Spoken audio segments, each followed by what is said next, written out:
Good evening, everyone.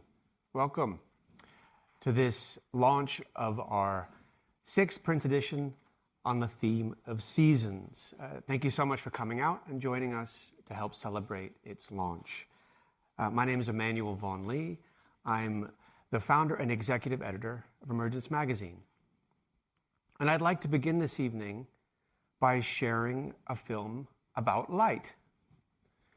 Because the seasons at their core, at their root, are an expression of light. This remarkable interplay between light and axis and distance and topography and place that fuse together to reveal the nature of the seasons and the remarkable ways that they express themselves in relationship to place. And this film, which is titled 5 Studies of Light, is very much an introduction to this issue. But it is also a companion to it. Because if you flip through the pages of this edition, you'll see that it is as much an attempt to be an expression of light as it is an expression of the cycle of the seasons and the nature of the seasons and the way that the seasons are changing. And this film premiered last weekend in Berlin as part of an immersive installation at the Reed House. And it will premiere online on our site next week. And it is directed by Studio Airport and Boris Ackett, produced by Emergence Magazine, with a script adapted from one of the essays in the volume called Making Light by the Irish writer Kerri Dochartaigh, who's one of the contributors who are joining us this evening. And this film, and indeed the issue as a whole, were very much inspired by a few words of the 15th century mystical poet Jamy, words about light that I'd like to offer as a prelude to the film. The entities were all colored windows upon which fell rays of being's sun. In every window, red, yellow, blue. The light appeared in the window's color. This is 5 Studies of Light.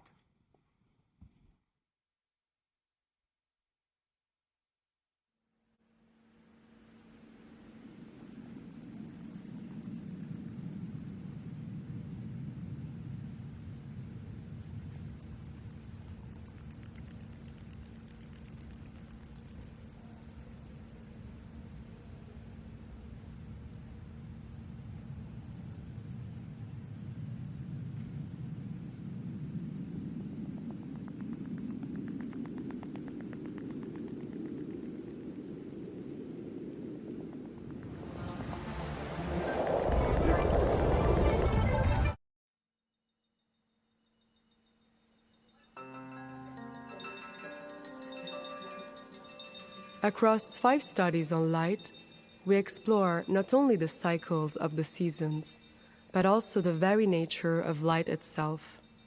As Earth tilts and orbits around the sun, the shifting angles of light cast seasonal rhythms across the planet. These changes govern more than just temperature or weather. They shape entire ecosystems, human cultures, and our deepest sense of time and place. But light is not a single thing. What appears as white light is, in fact, composed of 7 distinct colors: red, orange, yellow, green, blue, indigo, and violet, each with its own wavelength. This revelation transformed our understanding of optics and perception, how color and light interact with matter and mind, deepening the relationship between physics, vision, and emotion.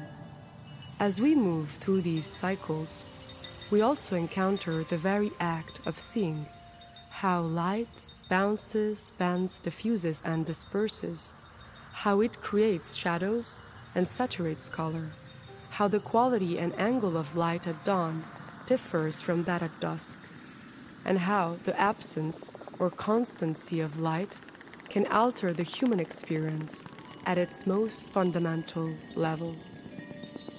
Variation and its absence is central to our experience of these rhythms.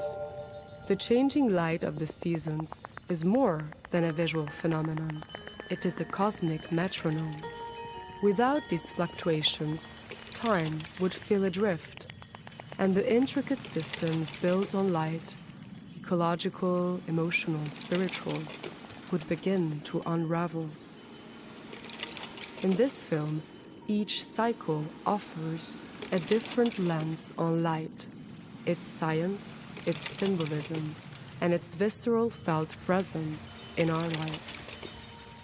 We invite you to explore and shift perspectives, moving with the light as it evolves.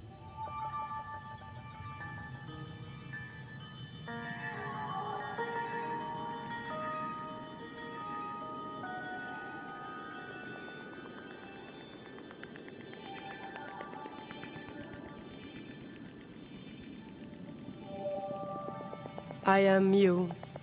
You are me. You and me are we. And we are moss. We are lichen. We are acorn. We are oak. We are eel. We are starfish. We are coral. We are whale. We are clay. We are mud. We are sand. We are rock. We are sky. We are sea. We are earth. We are fire.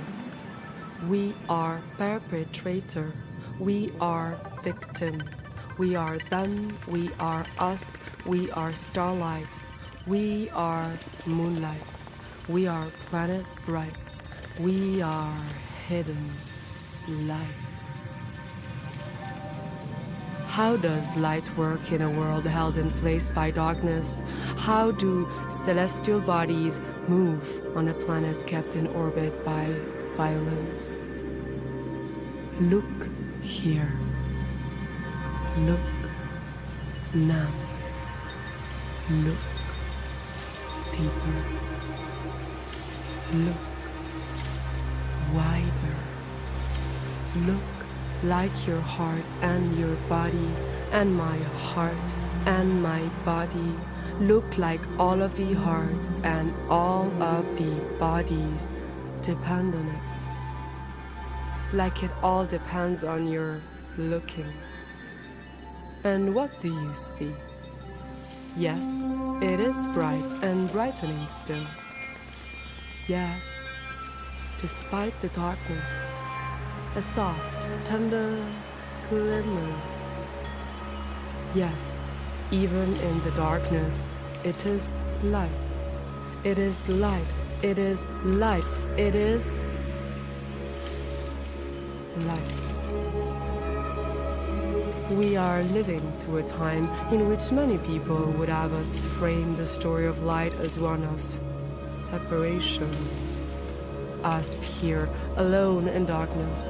Us here, abandoned in helplessness. Us here, adrift in hopelessness. Many of us, so many of us, are beginning to think, feel, and dream into other ways, other stories, other truths, other invitations. What exactly does it take to make light? What does it mean to be making light as darkness dances around the circle? The ways are loops and spirals, are lines and circles, meet with all the other shapes of this exquisite, ever-shifting earth. Does darkness have a shape? Does light? What is the shape of darkness and light, held tenderly, held knowingly, in these human hands of ours. The story of light is a story of holding. The thing with light, though, is that we're being invited in. From that very first moment we arrived here, the earth, our mother, is always holding us. And I have begun to understand the sky as one of her most tender embraces.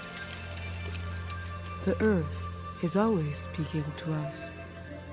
And I have begun to understand light as one of her most loving whispers. I went out into the dark to look at the light. By the shapes light takes as she lingers in our periphery, by the shapes light takes in the dark. The world is dark, so dark. And the world is light, so light.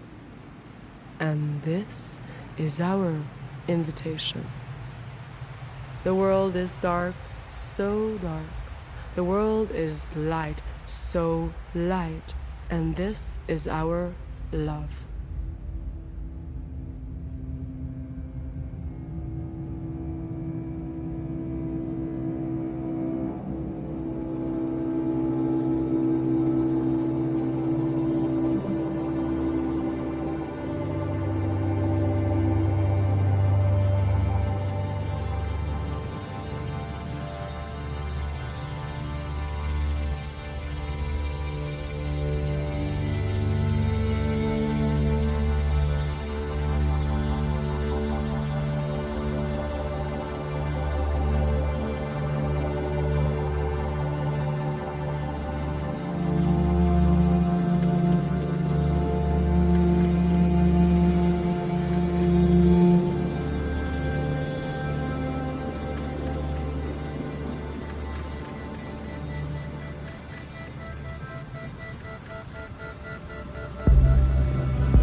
Thank you. I'd love to introduce the panelists who are joining me this evening, all of whom are contributors to this latest edition, and whose work and words fill its pages. And joining us is Melanie Challenger.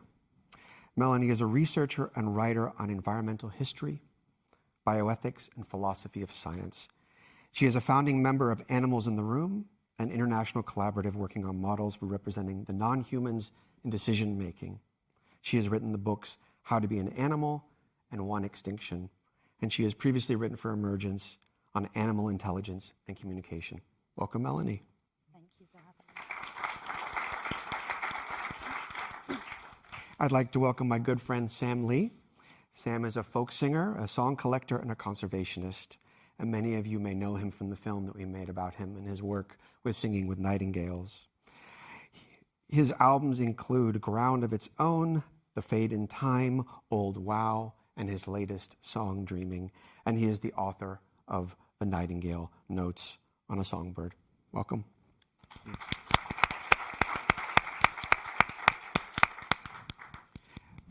Dara McAnulty is an author, naturalist, and conservationist from Northern Ireland. He published his debut book, Diary of a Young Naturalist, when he was 14 years old. He is the youngest ever winner of the RSVP medal and received the Wainwright Prize for UK nature writing in 2020. Dara is a prolific environmental campaigner and is an ambassador for the RSPCA and the Jane Goodall Institute, and is studying philosophy of science. I had natural sciences, but just changed his major to philosophy of science at the University of Cambridge. Welcome, Dara. And finally, we are joined by Kerri Dochartaigh, whose words you all just heard. Kerri is a writer from the northwest of Ireland. She is the author of Thin Places, and most recently, Cacophony of Bone, The Circle of a Year. She has written for The Guardian, The Irish Times, the BBC, and has previously written for Emergence on the themes of mothering and mammalhood in a time of crisis. Welcome, Kerri.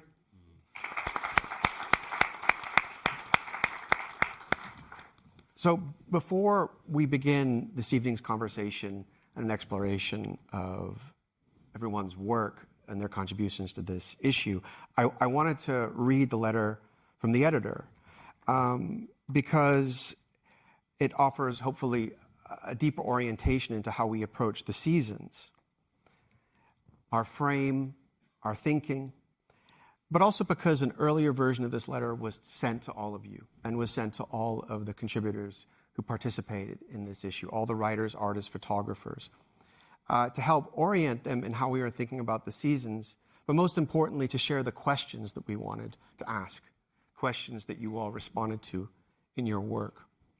So I want to share this with you as well. The seasons are a primary gateway connecting the human world with the ongoing revelation of creation, renewal, growth, decay, and death that underpins the cyclical nature of the more than human world. Each season, regardless of how it manifests and expresses itself in a specific place, offers a myriad of experiences that can deepen the ties of kinship and reciprocity between the human and the more than human, while also creating wonder, awe, fear, and ultimately a reverence for the living world. From the very beginning of the human story, we depended on the seasons for the many life-giving forces that sustained us, be that rain, sun, warmth, growth, or food. Whether we gathered, hunted, or farmed, our ability to nourish ourselves was tied to their rhythms.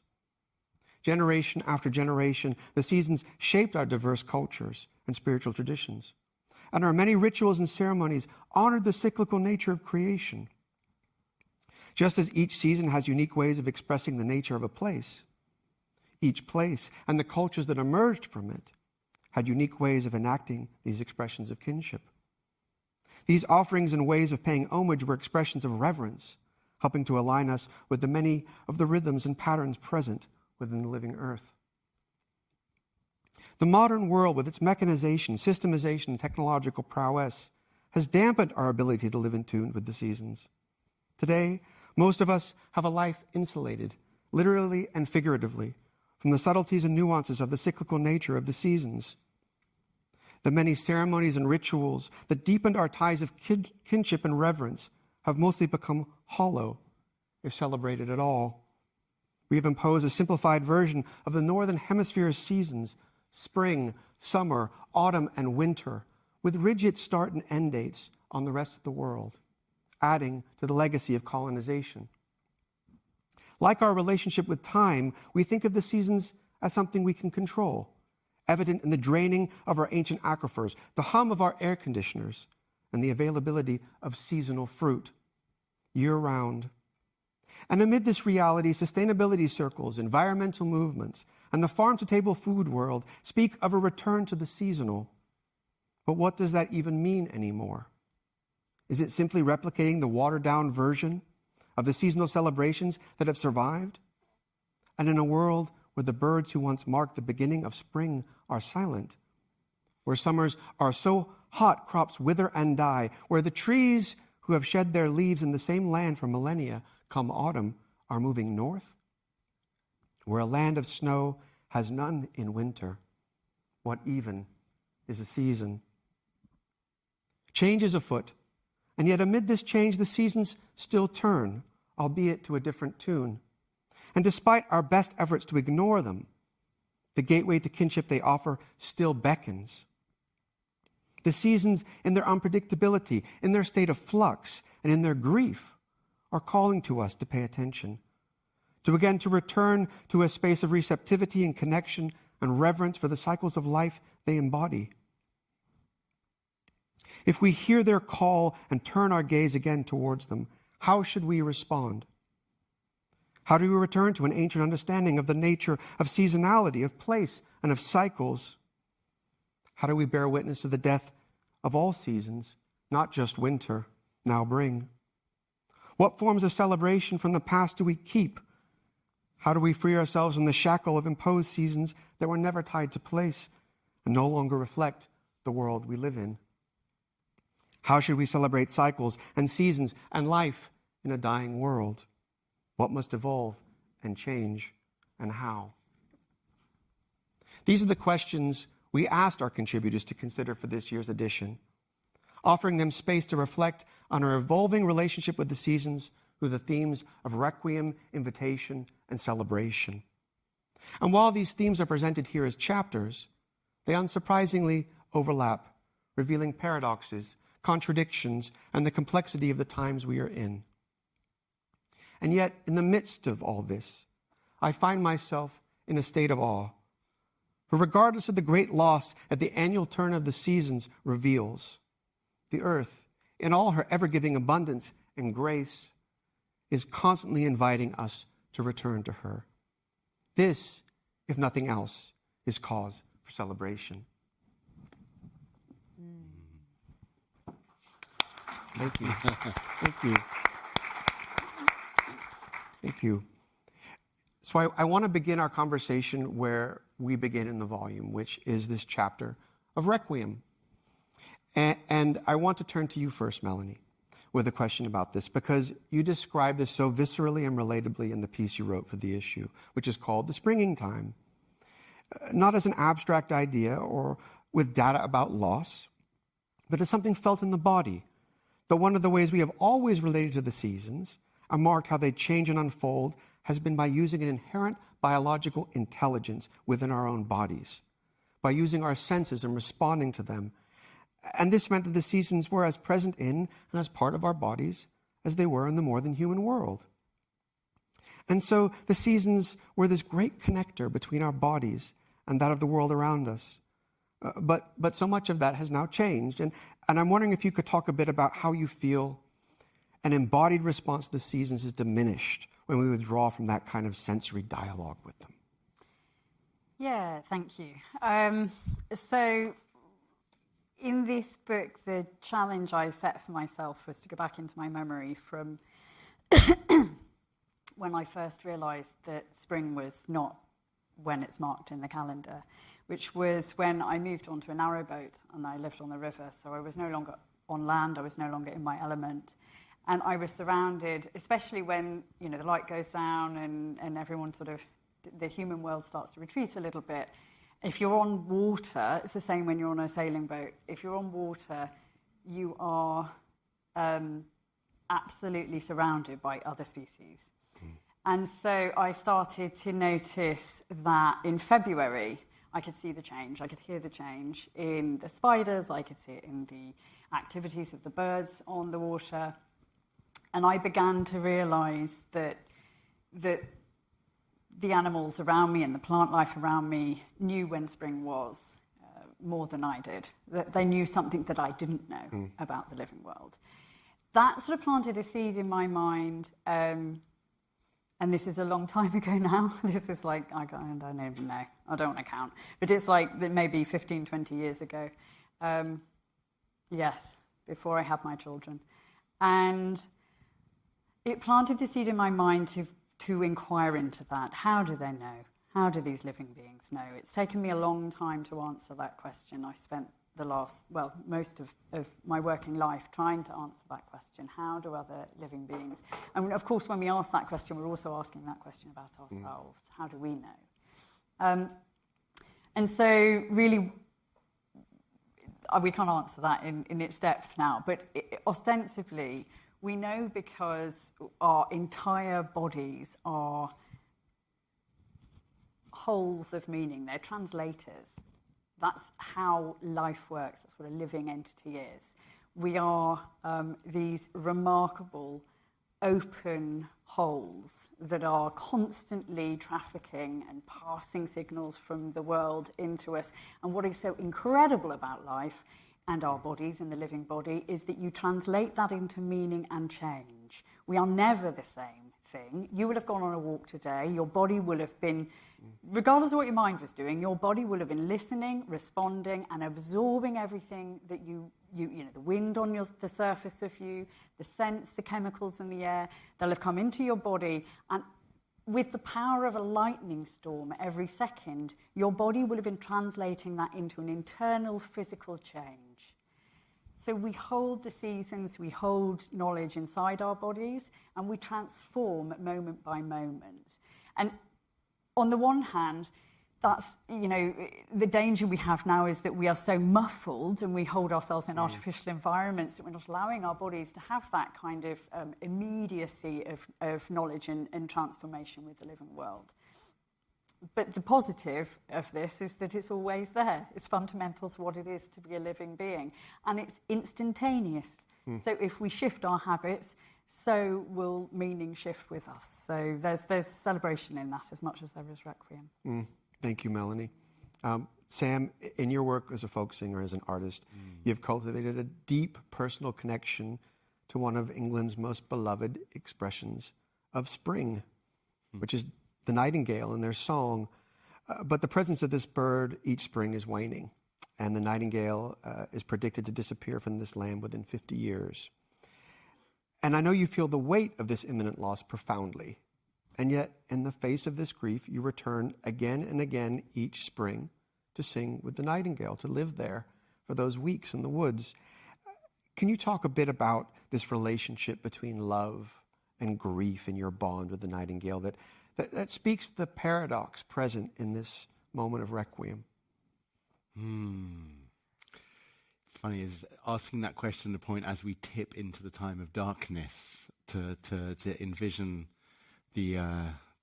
one of the greatest expressions of light that ironically expresses itself best in the shortening nights of spring. The love of the bird goes hand in hand with, as you're saying, that the bird being a kind of principal higher zenith of the expression, the electricity that fires out the blackthorn bush that is in itself connected to the root system. It's all about light and darkness, and my love of that time is where the shift starts to happen, the awakening. The bird's song is kind of cellularly connected, I think, with us as humans as an expression of the return of life. As you're saying, these ambiguous points, where does spring start? I mean, it's such a human concept. It's moments of intervals of expressions, of reactions at a cellular level, and the bird is the decoration, and they come because of an abundance. Because at that point, they know there is enough life there in the land to sustain themselves. They're responding very intimately to a whole load of other conditions on a biological level, on a chemical level, which is all connected to the turn of the earth, the rotation, the angle of light, the length of the day. So as you're saying, it's more than just about nature connectedness. It's about the almanac for each being responsive, and all those little conditions and little emergencies and little wriggles and blossoms find their way to the top of the thicket and explode in song. And for me, the love of that is that's the most perfect example of an artistic expression. And so that's for me the joy, the bittersweetness and the sadness within that is knowing that every one of those moments of revelation is struggling, is out of balance with each other. And this idea of a sort of a scientific assessment that the breakdown is beginning and the conditions that allow it to happen are being broken. That is a state of being that I hold there within that space, that intimacy with the nightingale, but allow it to kind of encourage a deeper appreciation, because it reveals both in the power of it, the fragility at the same time, and my accountability to that fragility. Thank you, Sam.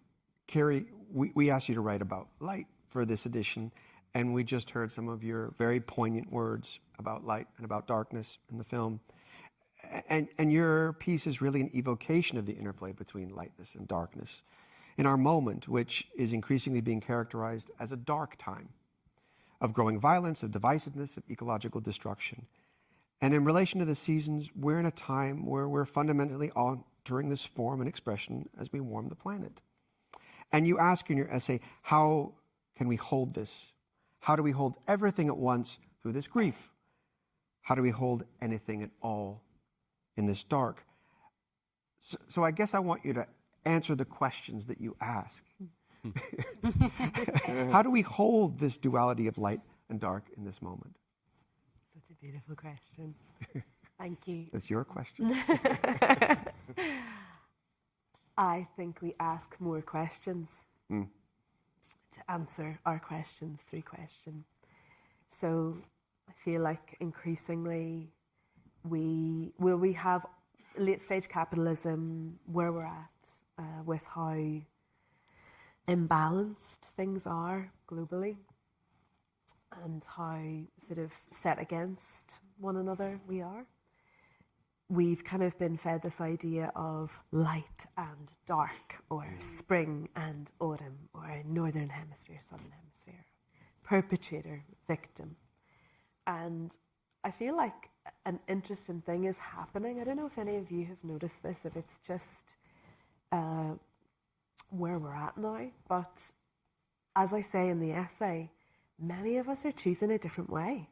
We're actually allowing ourselves to step into that really like interesting womb-like space that is just not defined by darkness, but where darkness takes a different kind of a shape, where it kind of dances in a different way in uncertainty.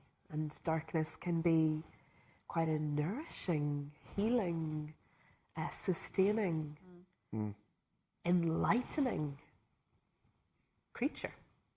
And so I suppose this idea of holding for me is, I really explore it in the essay, holding has always been an idea for me. I've always been really taken by this idea of, holding things, particularly women holding things.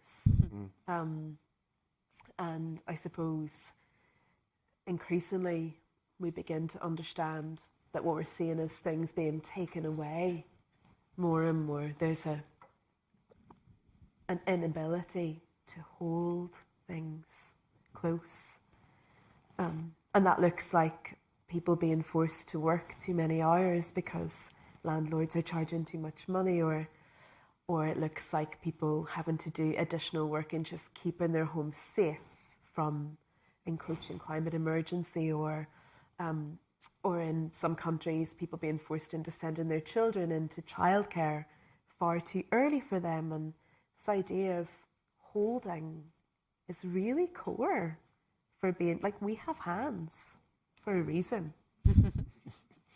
It's really important what we do with those hands. We have a heart for a reason.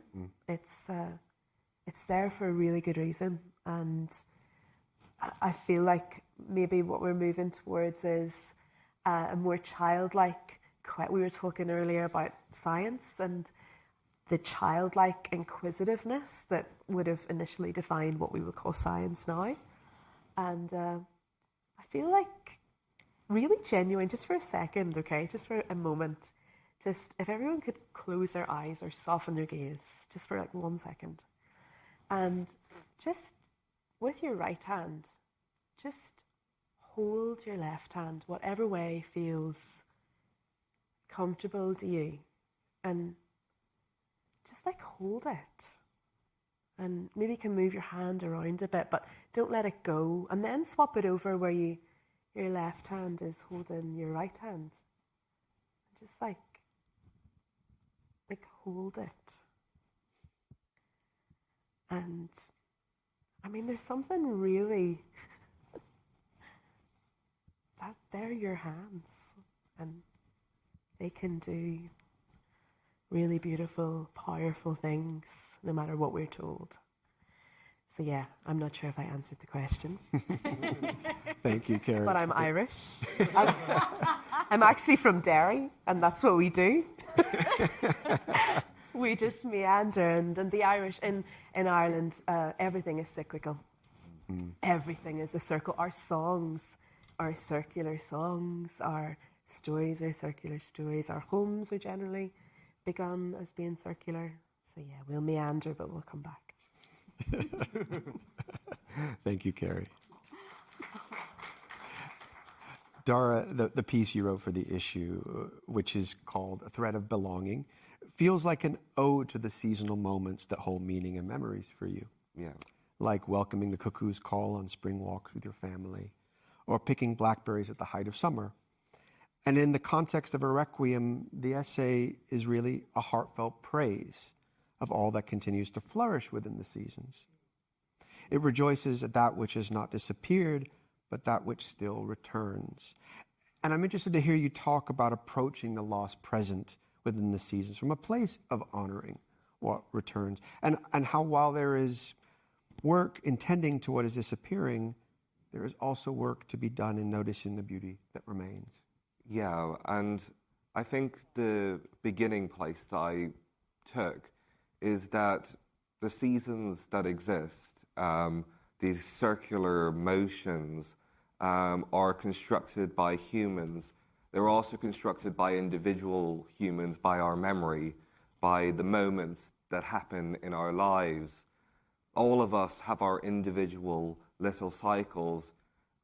Like we remember when we first met a loved one. We remember when we first walked into that forest, when we heard that bird. In the piece, I talk about this moment when I was with my friends in Grantchester Meadows, and we were having a picnic, and it was a bit misty, which was strange for the summer, and a barn owl just started flying over us, and it just kept staying there and staying there. And now every single year, we come back to the same place to re-experience that, and that has become a part of our seasons, our circularity. These are individual things. And when we honor what we have lost, whenever the seasons start to shift, these seasons of our minds become especially important. Change is a natural thing that in this case is being driven by, I've been thinking about this, that what humans do to the planet is natural in a sense, that we cannot see ourselves as separate from the natural world. And we are now becoming a part of the cycle of the world, and we are shifting the cycles of the world. And we are causing this monumental shift, and realizing that we are also a part of those natural cycles. And those natural cycles of other species have also shifted it. And in this case, it's causing irrevocable damage to the way that the cycles could be working. And I don't want to say should be working, because these cycles have shifted many, many times over the Earth's history. And so whenever we say that we are honoring what we have left, whenever Sam talks of the nightingale, it is some sort of grief, whenever it's lost. That grief is an honor to the changing. Death is a natural form of the cycle and life. And we should fight to protect and maintain the balance of these cycles so that they don't start spilling out of control. But our greatest way of honoring is to come back to these places at that time, to have a memory of whenever we saw these creatures for the first time, when we saw the people that we love, when we saw these animals at these different times, when we remember when the leaves used to fall, when we remember the first snow, and then of course, then there's no snow. I have not seen snow in 3 years in Ireland. There's a grief that honors the changes through our memory, because the memory builds up these cycles. That we are in a room now of many different people, all with our own different cycles. And that seems to me like a whole lot of joy about those cycles, because grief is just an expression of negative joy, really. To feel grief about something, you have had to have felt joy about it in the past. And I think, and whenever you realize that that joy and grief combine into this beautiful mosaic of cyclical structures that make up our human society, that is when we can truly honor the cyclical nature of the world. Amen.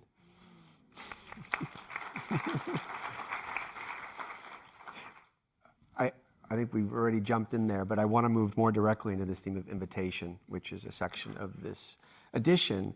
And Kerri, there's a line of your essay I love. There's also a line in the film. The earth is always speaking to us, and I have begun to understand light as one of her most loving whispers. Tell me more about these whispers and how they have shifted and impacted your relationship to the seasons. It's a beautiful question. Thank you. So when I was sitting with I write about light a lot. I need to be honest. It's kind of my bread and butter. And I have thought about it from a lot of different angles. But something that always continues to come back to me again and again and again is that no matter what you think in the dark at 3 a.m. in the morning, as soon as the sun rises, it's going to feel different. It is going to feel different. We are going to be different as soon as the sun rises on any given day. As soon as the aurora borealis are dancing in the sky, we are right back there around a fire with the skins of animals that our ancestors have hunted. You know, there are these whispers that can be really delicate or can actually be shouted as well. You know, so something like a lightning storm, something like watching, a storm dance across a delta, or even, I want to say, a shooting star. That there's something in what light does. The receptors in us, as was so beautifully brought up, just this idea that there's something in us that is, I don't want to say triggered by light, don't want to say healed by light, but is kind of returned to. So kind of like return to an ancestral way of being, returned to an original way within us, or returned to whoever, whatever you believe. But there isn't really, for me, anything else that exists that has that ability other than light. I mean, don't get me wrong, I love to hear wren song. I love to watch a flitter and a baby oak becoming a bigger oak. I love those, but they're all just light songs. They're just the song that light sings in a different way. So I feel like we are reminded every single day, multiple times a day, no matter what part of the planet we're on, that we are able to return. We're able to return to the loving hands of Mother Earth. We're able to return to old ways of being, that we're more gentle and delicate and tender. Or ways that need to be more strong as well, because there's merit in that too. But yeah, it's just light for me. Beautiful. Dara, your writing demonstrates a practice of immersing yourself again and again in small and often fleeting details of the living world. And there's a line in your essay about how these moments seep between the cracks and make you whole. And you reflect on how the depth of sensation within these moments nourishes you in a way that knowledge alone cannot. Can you share more about how noticing these subtleties can serve as a doorway to making you feel whole, or I guess inhabiting the seasons in a more embodied way, a sensory experience, if you will? I think that there is many different types of this knowledge in the world, and then there's these sorts of other knowledges that exist, and some that we don't even really feel. They come in the things that we almost subconsciously notice about the world. They seep into our brains and into our skin, and we sort of like absorb them. And the way that makes us whole is that in the process of becoming aware of the seeping and aware of the noticing, we understand that our observation of everything else around us, our existence in the this other external place, is also us. Our senses and the world are both us and everything else. And so the wholeness that I feel is that whenever the seepings and the cracks aren't showing and nothing is getting in, well, then there is now a disconnection between what is me and what is out there. And without everything, how can you say you are whole? There is no you without saying that you're someone else, that you're an individual. There is no difference between the line at that point. The line between your mind then almost floods both outwards and inwards, and that creates a wholeness that is essential to being, because being is something more difficult. It requires us to these noticings, and I think the key point of it is that it's not the things that you usually notice that make up notice. They're almost, I've come up with a new word, noticelings. They're of these little noticelings that sort of flicker into your mind, that build up into this picture of the world, that seep into all of the little pores. And those are the things that whenever you become aware, you become self-aware, because you realize that the self is not just you, but it is also the other. Did noticelings happen just right now? Yeah. I was just like, noticing. What else can we get tonight? I was like, noticelings.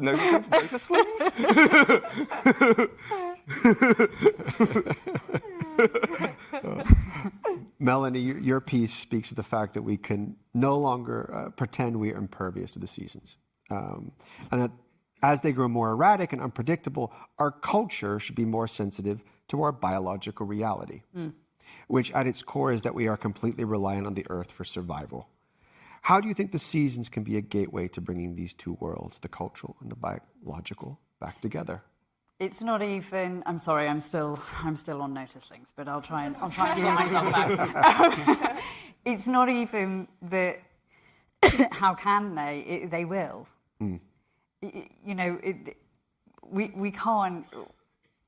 We are animals. We are organisms. More importantly, when you really look at how life emerged on our planet, we're Earth mirrors in a very literal sense. So we basically came from the matter of the Earth and then enclosed the matter of the Earth into a form. That is what life is and how life emerged here. And so we always are in conversation with the Earth because we are the Earth. I mean that in a very literal sense. And I call us Earth mirrors because I mean our state, the state of that sort of intelligent state that I was talking about earlier, that state, because we're Earth mirrors, means that our bodies both take in the Earth and then reflect them in health. So if our environment is polluted and unhealthy, our body will also be polluted and unhealthy. And likewise, if we are in a nourishing environment, we will reflect that. Similarly, we're in a constant two-way conversation with the Earth because we have to be, because we come from the Earth. So we draw our energy from it and we export our energy back into it. So the Earth also reflects what's happening inside of us. And that is true physically and that's true psychically also. So I think, you know, of course, it's a two-way thing, but of course, as the seasons become more extreme, which they will do, right, as we are exporting more energy out into the world, we're creating more disorder in the world, and we will have to reflect that within ourselves. And it's an interesting time that our societies are so disordered at just the time that we are generating vast amounts of disorder externally through our activities. So we will inevitably, as Earth mirrors, come to reflect what the seasons are doing, and we will adapt because that is what life does. And there's good and bad in that. You know, that's a sign of hope as much as it is something for us to consider with grief. But it's hopeful as well because we're intelligent. We are always in conversation with the earth that gave rise to us, and I have hope for that actually. Thank you, Sam. As you shared, you've been singing with nightingales each spring for many years. Yet I've heard you describe, and I experienced this firsthand when we made the film and spent time in the woods together in nightingale season, how each night you go into the woods, it's like a new experience, like a new invitation that the nightingale offers you and that you reciprocate. And it seems that presence plays an important role in being open to their invitation here. Talk to me more about the importance of being present and the role that plays in your work in singing with nightingales. Your questions are so wonderful, Emmanuel, and they also, I feel like I should come up with one juicy point, which is always impossible because many juicy points. Being juicy points, I'm always looking for a juicy point. And being present is such a, there are key things that are wonderful, and it goes, Kerri, so much into what you speak about within the points of light and and also the darkness and these liminal places that the nightingale is sort of the key holder to the darkness in so many ways. You know, they're the lure for people to step outside, the comfort, the security of the front door and the warmth on chilly spring nights. But they're also a kind of sonic guide and line through the impossibility of a dark forest. So what occurs when we're there is that we have to shed a lot of the assumptions and controls and abilities that we are so dependent on, the crutches we have, which is sight, of how much we are a sight-driven species these days, and we have made redundant so many of our other senses. And the beauty of this place of immersion into a natural setting, being around the fire, letting the light fade through dusk into darkness, is that what we start doing is by making the time to be there, not just a nice day out in the countryside, but actually see in the night, is that we start to employ our other senses, and they like the sort of wild beings that we have inside us switch on. Yeah. Can I? That really made me think of something. Sorry. No, please. Because I used to live in a forest, and I've also been listening to Nightingales, and I know exactly what you mean. But having lived in a forest for years, the point of a forest is it's actually very noisy. So on the one hand, we think of it as quiet because we if we're deep in a forest, we don't hear humans, but the forests themselves are really noisy. Now, I noticed something when I lived in a forest, and I'd be interested to know if anyone else has this. Well, I'm sure you all have this, so I would, if you haven't thought about it before, then I would ask you to do it, which is that you can't listen and think at the same time. Such a simple thing, but you can't do it. So if you want to switch off your human rational part of you and let those other senses, stop and really listen, just like really listen to the susurrus of a tree or a bird song. I promise you won't be able to think at the same time. You can dream, though. You can definitely dream. So, I mean, I like that a lot, because I think that part of thinking is about removing all sensory awareness and stop being present. You are suddenly there in your thoughts, but when you are tuned in, and you talk about the susurration and as the season from mid-April through to the end of May comes, there's these phases of emergence, and my favourite one in the woods is the frass.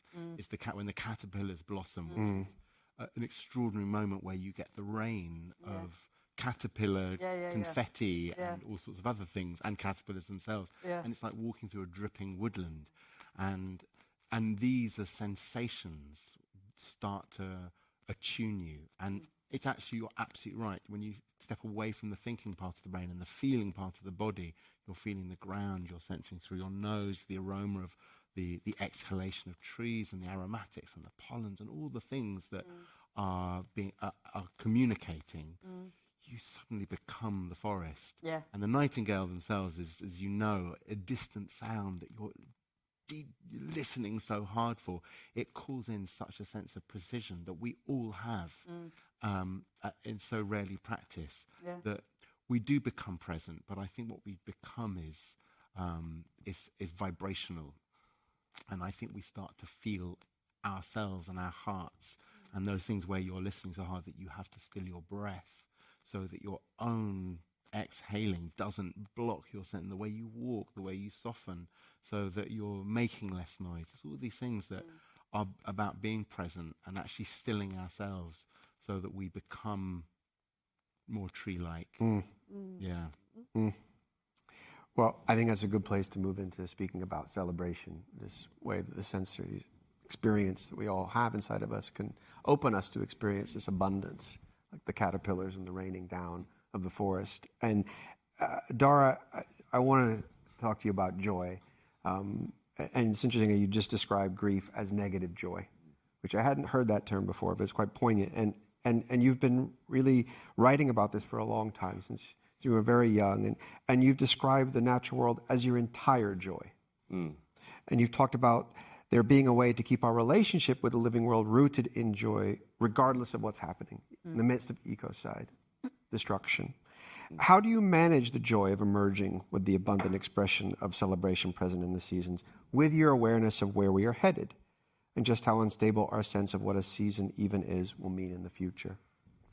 Ooh, yeah, it's a difficult task occasionally, but I think to have, whenever I say that grief is negative joy, what I mean is that whenever you're out in the natural world, I lose the grief occasionally.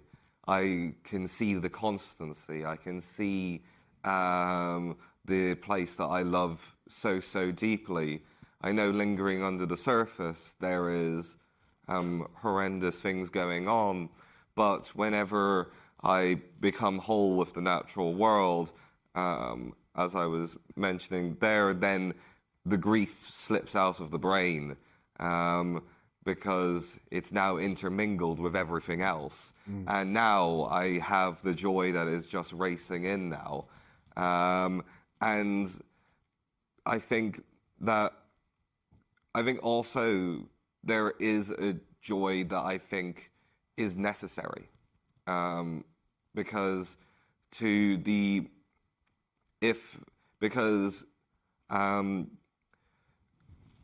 I would say grief is not the opposite of joy. It's negative joy, but it's not the opposite of joy. The opposite of joy is fear. No, and this is fear for the world. A great deep-setted fear, which I think paralyzes you. You can't do anything. You can very quickly go into hopelessness, and after hopelessness, well, then we find it very difficult as humans to believe in action. And I try to then go, okay, well, if I cannot feel fear now for the natural world, because that would take out the joy of the natural world, and that would then mean that I wouldn't be able to do anything. I couldn't wake up. I would sit back into that apathy, that lethargy, which would mean that nothing would get done. And so this joy becomes both this ultimate resource, this ultimate sort of driving into of the natural world that takes away the grief, but also the fear. This sort of triumvirate of one is the anti-joy, one's the negative joy, and I would say that then that joy can turn into what I think might be another surprisingly positive emotion, which is anger. And anger can get motivation, and motivation can then get us to do further things. And it's by managing these sort of four ideas of emotion that are all fueled by the natural world. That because the fear that we feel from the natural world comes from the natural world because we feel protective and we don't want to see it go. But the joy that we can feel from the natural world, I think, can drive us further and further outward and into actually trying to define change and movement and passage of people and people coming together. And joy brings culture together. It brings in order from these disordered systems. It almost coagulates people together. Whenever we go into these apathetic states, we're not talking to each other. We're not actually relating to each other. It's hard to relate to someone's fear. It's surprisingly easy to relate to someone's joy. And this means because whenever we then come together as a cultural idea, that is when humans start to do more, that then becomes more of a system. We become, as a culture, then more in tune with the land. We become more in tune with who we are, what we are, where we are. And that requires us as a culture to come together and down into the earth and then the earth brings the joy back, and it all comes back into these cycles again.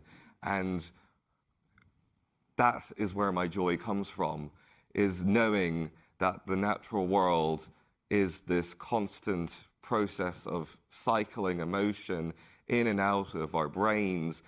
But by understanding which emotions allow us to keep that cycle going, maybe we can work together, and then maybe we can make a change in the world. Thank you, Dara. Desperate for joylings. Joylings? Joylings. Noticing is enjoying. Melanie, you know, in your essay, you write of the flourishing present in the springtime, the coots making nests, the emergence of spiders from winter crevices, and your own pregnancy that took place during this season. And you suggest that when we perceive this flourishing as life forms actively creating change, we can understand spring not as a unit of time or even as a season, but as an embodied knowledge. Can you speak about this? Yes, I don't remember writing that, but I'm sure I did. You did. Yeah, so let me think back to that moment, because I was on the narrowboat, pregnant with my first child. Actually, memory is unsurprisingly not so great from those years. But what I do remember was, as I said, thinking about I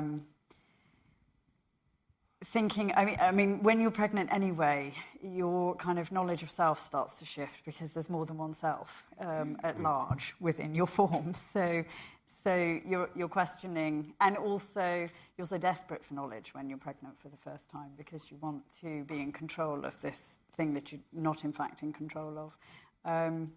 And yet you have to surrender to your body, because in fact your body... That was the lesson I certainly had to take from being pregnant, and I would imagine there's a lot of women who will know what I'm talking about, that you have to surrender to your body in the end to know what it's doing. And likewise, when I would watch these animals who knew clearly something that I didn't know, they knew the seasons were changing. Well, even on the narrowboat, and it was flipping cold on the narrowboat, but even so, I hadn't sort of sense the changes that were afoot. I then spent years trying to understand exactly how we know and how other living beings know. So literally what happens when the light touches and the body transforms. Exactly what happens in a very reductive sense. And I know that sounds like that's really kind of mechanical and reductive, but it's in fact extraordinary. It's really extraordinary, the way that light falls on the skin of an organism, and the exact kind of quality of red is understood by the body of the organism. And it's what it isn't. And the whole purpose of the work that I was doing was that what I was sure was that the story that we've been told about other living beings, that they're kind of like objects, they're kind of like machines, they're doing what their genes tell them to do. They're programmed a bit like a computer, and it's the gene that's making them do these kinds of things. And you know, there are even papers that, you know, whole fields of research being done about the kind of uncoupling that would happen between organisms as programs and seasons that are changing. And the fear was that pollinators wouldn't find flowers anymore, and the natural world will fall to pieces because it's all machine-like, and if the information is wrong, they're not going to be able to figure it out. It's not true. Organisms are not gene-led in that kind of way. They are not objects. They are not machines. They are abundantly bodily intelligent. And of course, what the science is now showing is that organisms respond to the change. It takes them a little bit of time, but their bodies are intelligent and alive. And in fact, that's the good news story, which is that the kind of great fears that the pollinators would be uncoupled from the flowers and so forth has not quite come to pass, even with the intensity of the perturbations and challenges that we are throwing at the living world. Somehow that bodily intelligence is just about hanging on.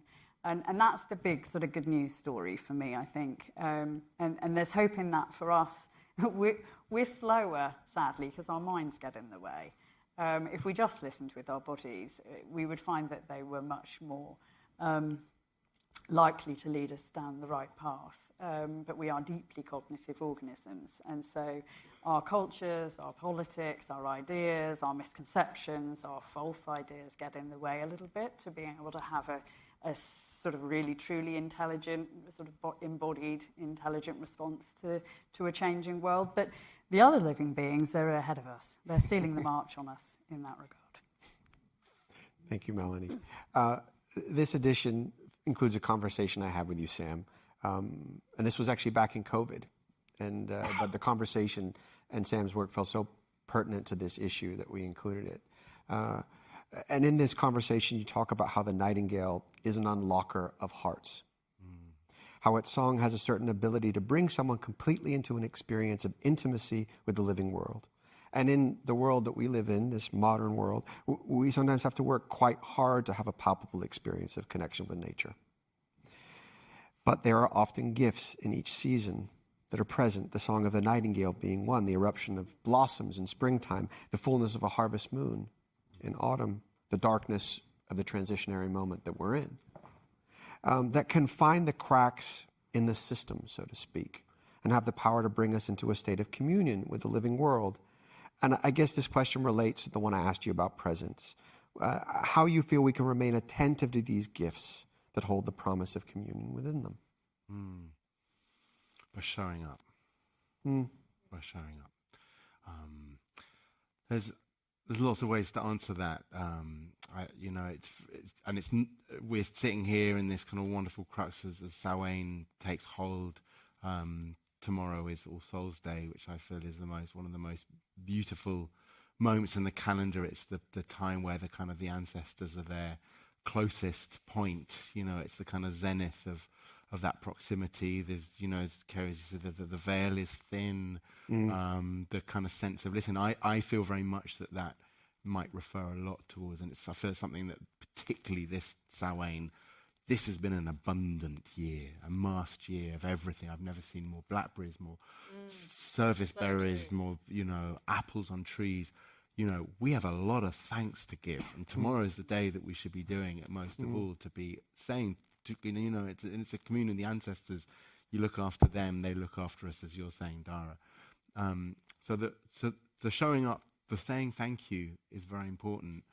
But also the showing up is a harder thing, and talking about this kind of sovereignty over our bodies and our emotions and our ability, there are so many parts of society that deny us that ability to step out into the darkness. We need art, we need guides, we need the people who lead and make those paths visible or traceable.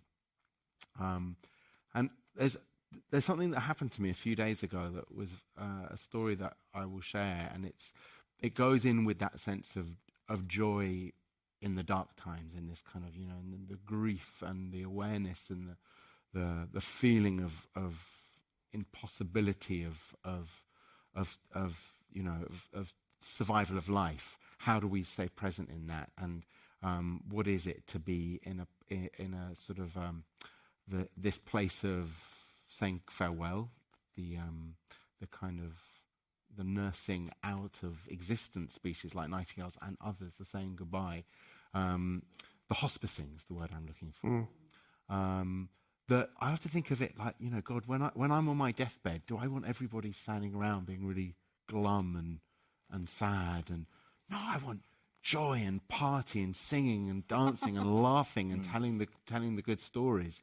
And actually, this is something that we have to learn how to be joyful. We have to practice all of these behaviours. And the story that happened to me, I did a concert last week, and a woman came up to me. She goes, "I have to say thank you. I came as an audience member to the Nightingales, and I brought my husband, and he'd just been diagnosed a year before with cancer, and it was not looking good. And he'd been in an absolute stupor for the entire time, just could not get him to face it. And he came to the Nightingales and went out into the dark, and we listened. And the next morning, he had a new lease of life. It was like that had unlocked him to face the journey he was on and embrace the privilege of being alive. And I mean, that's an extraordinary example. I feel like we're all on that journey. eco-anxiety and the terror and the sort of fear to engage on an emotional, on a somatic level with that as an entity, and also a beleaguered natural world, as we've just found out in The Guardian this morning. England's in the bottom list. Yeah. Bottom list of the most nature-connected countries in the world. It's astounding. But actually there in itself, it's like, it's like, okay, let's get on the 20-day challenge and let's get our nature connectedness, fitness going. Let's take that as an opportunity to actually, it's not just about us being more nature connected. It's about us being having better self-love and love of our identity as being English, British, Irish, and about something to be proud about and say we tried, we cared, we did actually care, and get out of this stupor that we're in societally. Thank you, Sam. Kerri, in your essay, you talk about acts of holding, and you just already spoke about acts of holding. We all put our hands in each other to illustrate that. And I guess I'd like to go a little deeper, because you frame holding as an act of care for the life and light that remains amid destruction. And it feels like you're pointing to this being a physical act in part, but there is a deeper component to this, a spiritual gesture, if you will, of holding space for grief and beauty. And that for you, this holding is perhaps a radical form of love. And I wonder if we can close out our conversation this evening with you speaking about this element of the nature of holding. I would love to do that. I am wearing black this evening, which, if you've ever seen me before, when I'm on stage, I'm generally in green. And it was a big decision. I've started to do a lot more ritual work and a lot more grief work. My creative practice has, since this essay, actually begun to move in a really different way. And so today is the first day, and part of it was to wear black. And last weekend, I was in the Burren, which I'm sure many of you will know. The Burren's this kind of beautiful natural landscape in Ireland, rocky landscape, and we have species there that only exist in the Burren. There's types of blue flowers that only exist there in the world, and the Burren has a very particular type of weather. It's very Irish-like. Wild. It's where the Cailleach is from and lives still and walks and breathes and dances there. And ash dieback has affected the Burren amongst the worst places worldwide.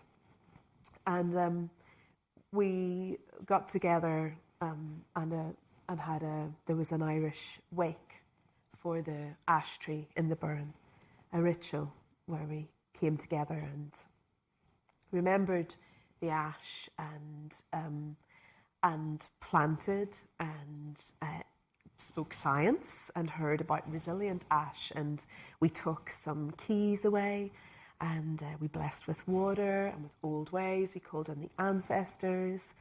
It was the most joyful, hopeful, beautiful day, I want to say, apart from the day I gave birth, of my entire life. I've never known anything like it. I've never known anything like standing in the torrential rain in October in Ireland, keening, the Queen, the Irish lament for lost things.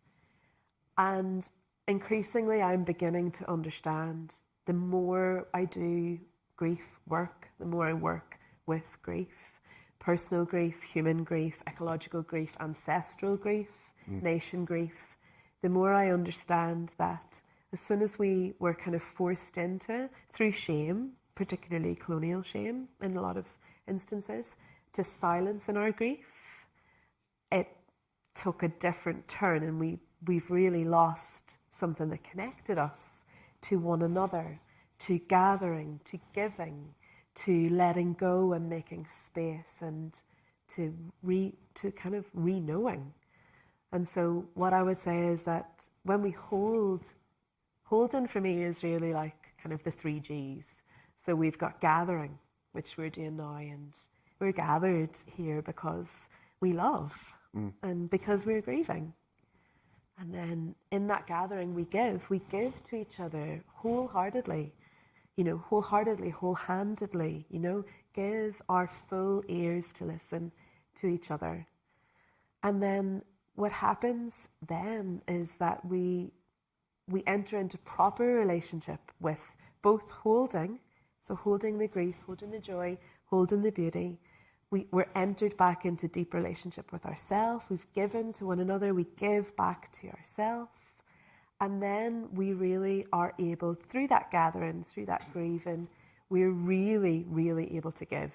Like the proper giving, which is giving in a way that doesn't demand anything back. Giving in a way that's giving thanks, that's giving joy, that's giving grief, for like sharing our grief, sharing our love and sharing our resources, and that brings us back into what gathering can do, and it's kind of this continuation. So I don't see grief as being something that I ever need to set down. I don't see it as something that removes our hope or removes our joy or stifles anything down. I see it as the more we can enter into proper relationship with all of these things, that's when we enter into proper relationship with self. So I'm rereading, and I would thoroughly recommend it if you haven't read it, Frances Weller's book on grief, The Wild Edge of Sorrow. It's just beautiful, it's so beautiful and so rich and so important. But he talks about another man, I can't remember his name, who says, when we feel sorrow or when we feel worry or anxiety or fear, really what's happening is that we're aware that there's an absence. There's supposed to be this beautiful, wild otherness there, right? So we know what we are missing.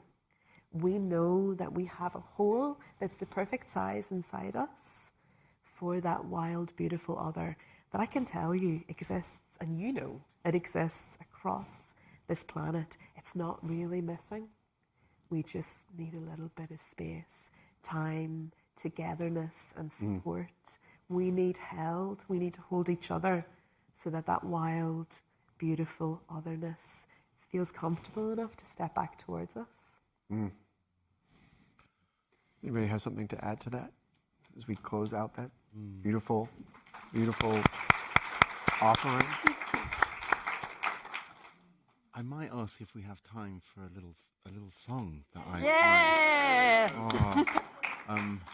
I don't be greedy, but also don't. If anyone wants to share anything before that, Let's sing. No, I'm all for song. okay. Let's sing. It's a Northern Irish song which speaks so much to that, and something you said earlier, the holding the hand. When I was song collecting, I'll just share this: that the real singers, when you were listening, they take your hand and circle. So I'm going to ask, because this is a lament for deforestation, very old, from Portmore. It's the Bonnie Portmore song. Speaks from the point of view of the birds lamenting the loss of their home, as well as the locals of this cutting down of this oak and ash forest. But I'm going to ask, even though you might be sitting next to strangers, could we all hold the hand of people in our row, whoever you can reach? You can cross backwards over, and just remember this once was normal. Still very normal. Still We're normal. doing All right. the divide. Okay.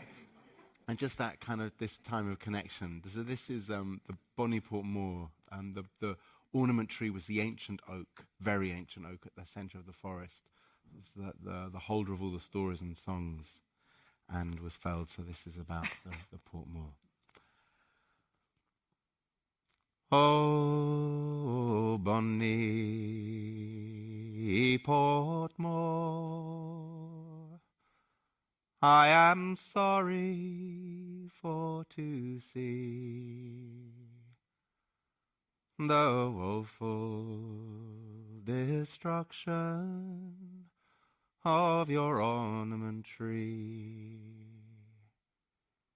You've stood on these shores for many's the long day, till the long boats of Antrim came to float you away.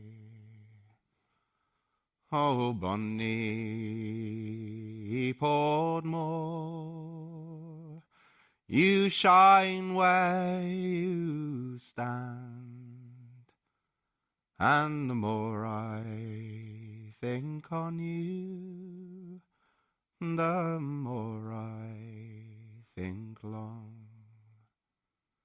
For if I had you now, as I had you before, then the lords of old England could not purchase Portmore. For the birds in the forest so bitterly weep, crying, where can we shelter, and where can we sleep? The oak and the ash, they have all been cut down, and the trees of bonny Portmore are all fell to the ground. Oh, bonny Portmore, I'm sorry for to see the woeful destruction of your ornament tree.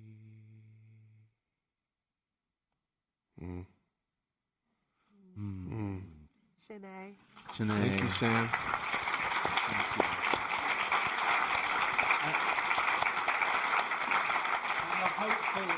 The hopeful bit of the end of this story is that was the 1700s, and now where the Portmore Forest was, this little lake by Loch Ness, it's now an RSPB nature reserve, and it's a very important place for migratory birds. So out of that tragedy comes new life. Nature recovers quick. Thank you, Sam. I actually had a little note, bug Sam, to sing. I've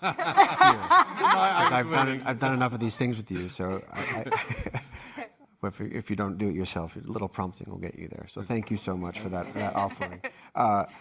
So I'd actually like to close out this evening by sharing another film, which is actually about birds and a poet's love of birds and his desire to fly. And this is the American poet Drew Lanham, who also contributed a piece in this issue. And this piece is called A Mystical Ornithology. And in addition to being a poet, Drew is a birder and an ornithologist and a really deep human being. And this film, some of you may have seen it, it premiered online a couple weeks ago, is directed by Jeremy Seifert and Benjamin Roberts. And so we'd like to close out the evening with this film. But we'll invite you, please, to come out this exit afterwards in the space out there. There are magazines for sale. There's refreshment.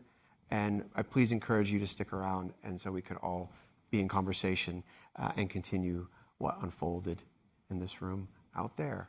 So we'll leave you with A Mystical Ornithology. And I think we'll head off stage. You don't see our heads against the screen.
The spring is going silent.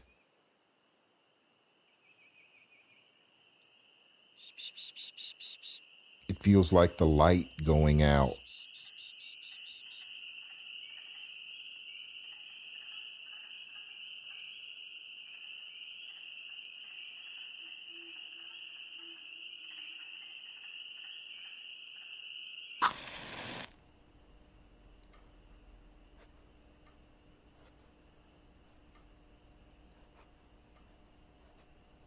That silence is deafening.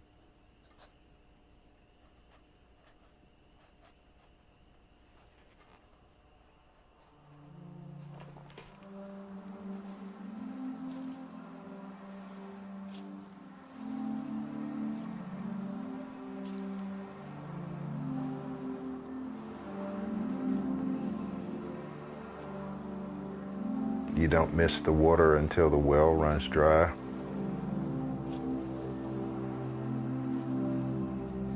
You miss spring when the whippoorwill don't cry. I expect to hear them because I've heard them all my life, and now I'm not hearing them. I'm like wondering where they are. Maybe they're somewhere else. Maybe here's not good enough.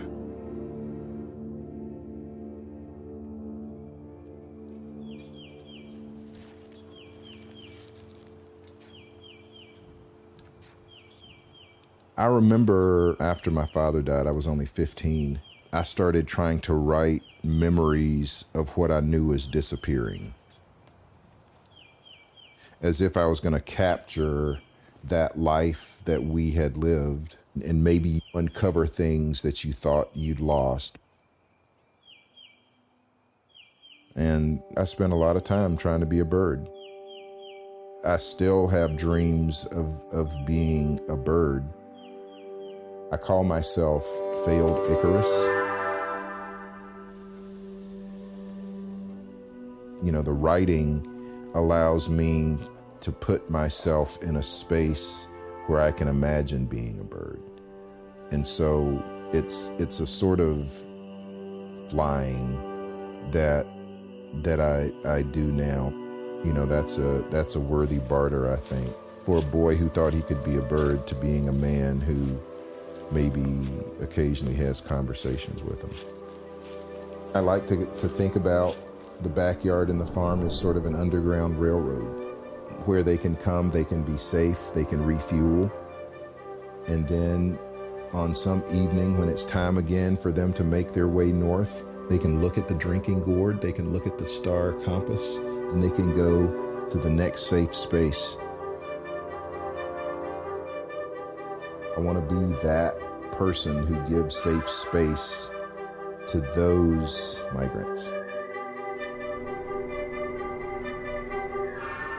I'm good with being a human being gets to feel like there's some common space that we share. But the will to fly without engines or all the stuff that we've manufactured flight, that's really only given to gods. And that's what birds are to me.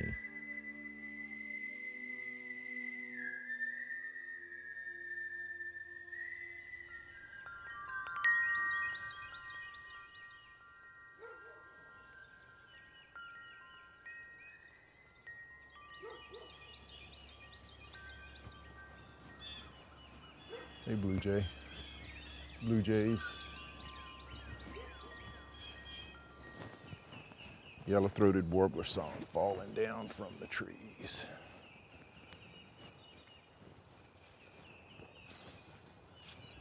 Red-shouldered hawk. Early off the roost.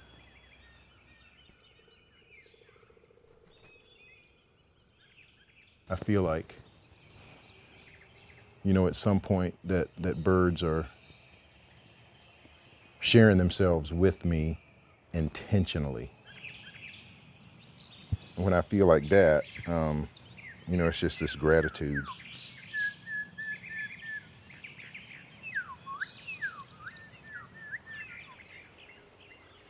Aldo Leopold talked about ecologists living in a world of wounds. And I think that's true. But what I would like to offer is that while ecologists live in a world of wounds, you know, the farmer, that person who has a stewardship responsibility or desire for the land, has a chance to heal wounds.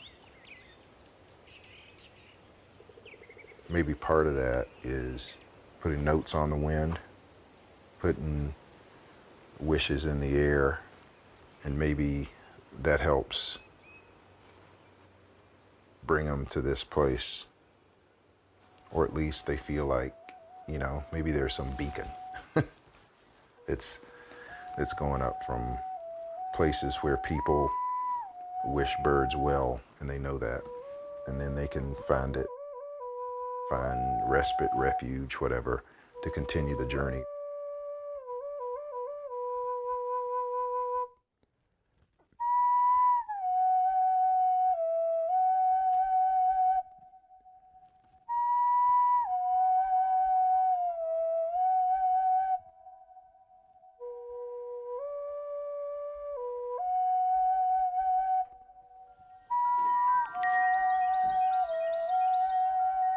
When you do hear one, it's like you run out, even if it's dark, to hear it more clearly and maybe try to pinpoint where it might be, not as if to find it, but just to imagine it being somewhere and singing and being happy enough. And maybe it's some sort of invitation, maybe an invocation to whatever gods whippoorwills or wood thrushes worship to keep them safe and to bring more of them where they are. To let that cacophony wash over you, you almost have to divorce your mind from identifying anything. You just let everything that is just be what it is, and all of those sounds just meld together. And it's almost like orchestral warm-up. If you just sit back and let yourself be in it, then it's everything. It's every kind of music that there is. From Copeland to Tupac. Then you've got Brubeck and Take 5.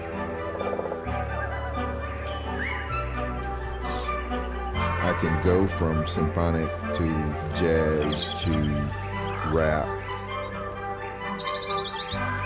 to almost anything in between.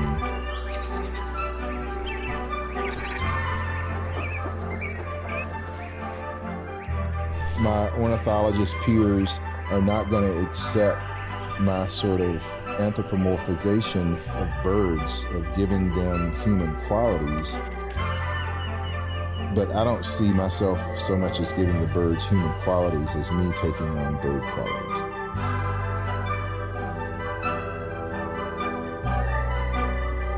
They're ultimately wild hope for me.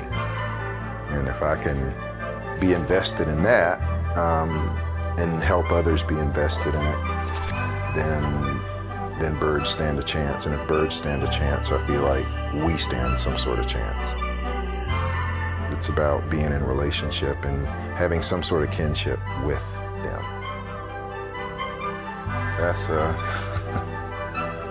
That is celebration.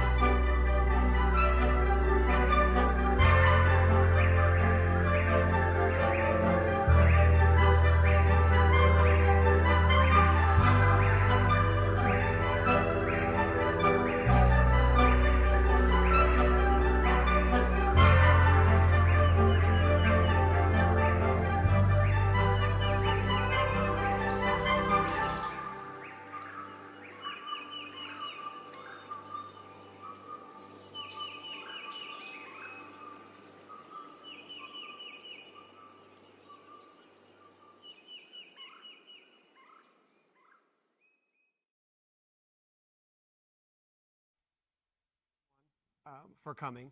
And thank you to Sam and to Kerri and to Melanie and to Dara for all beautiful offerings of this evening and your words and your contribution to the edition. And to the filmmakers and to all of you for coming and helping us celebrate this evening. So we will be signing editions outside, and there's refreshments, and please do stay. Thank you so much.